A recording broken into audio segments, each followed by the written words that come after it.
गजानन गणेश गौरी पुत्र महेश्वर बुद्धि के दाता विघ्न हरता मंगल करता गणेश।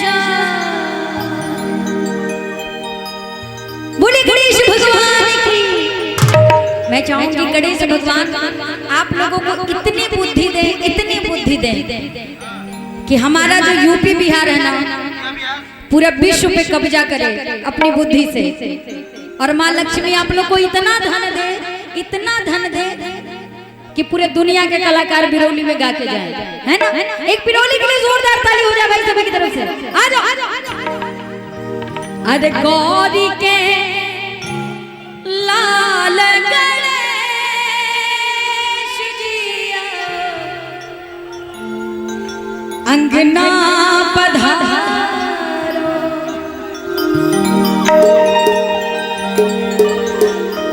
अंगना पधारो अरे बिरौली पूर्णिया में पधारो कि अंगना पधारो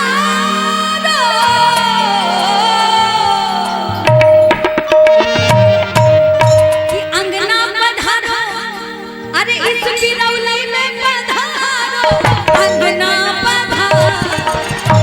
और थोड़ा हमारी माता बहन लोग जो है थोड़ा हाथ उठा ले, हमारी माई बहन पूरा ऐसे और ताली बजा के। अच्छा एक ही हाथ खाली है ना, तो जिसका दोनों खाली है वो तीज खत्म हो गया, मेहंदी भी छूटने वाली होगी, तो थोड़ा सा ताली बजेगा, अगल बगल का मच्छर मर जाएगा। आइए गौरी के पुत्र गणेश जी अंगना पधारो गौरी के पुत्र गणेश जी अंगना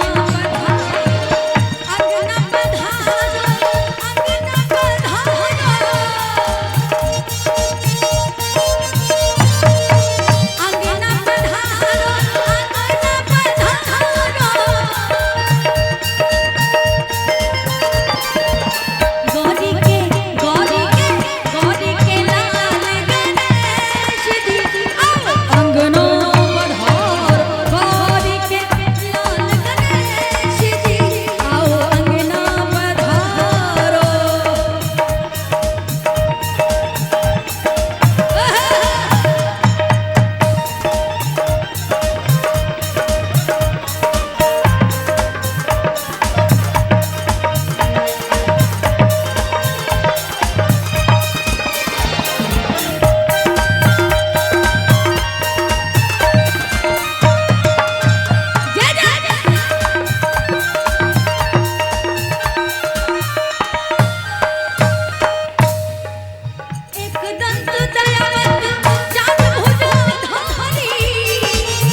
सबसे बड़ा सेवा संत लोग ही करते हैं, लेकिन आज हमारे आपके घर में गणेश भगवान पधारे हैं। बहुत अच्छा साउंड है भाई, वाह वाह वाह, जवाब देंगे मेरे। लेकिन एक लाइन याद आ रही है, मालूम है क्या? हुई गलियां हुई रोशन मेरी गलियां, हुई रोशन मेरी गलियां, मेरे गणराज आए हैं। हुई रोशन मेरी गलियां, मेरे गणराज आए हैं। मेरे गणराज आए हैं, मेरे गणराज आए हैं।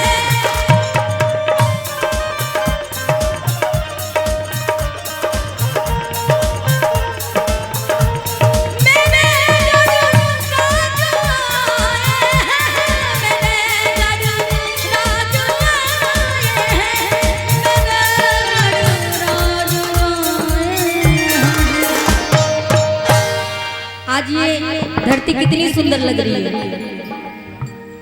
लगे दुल्हन, एकदम हल्का कीजिएगा पप्पू भैया, मीठा। लगे दुल्हन बिरौली, लगे दुल्हन बिरौली, मेरे गणराज आए हैं। सजा दो घर को गुलशन सा, मेरे मेरे काटो सकल कलेश जी, अंगना काटो सकल कलेश जी, मेरे अंगना पधारो गौरी के लाल गणेश जी, मेरे अंगना पधारो गौरी के लाल गणेश जी, मेरे अंगना पधारो गौरी के लाल गणेश जी, आओ अंगना पधारो गौरी के लाल गणेश जी, आओ अंगना पधारो, अंगना पधारो, अंगना पधारो, अंगना पधारो।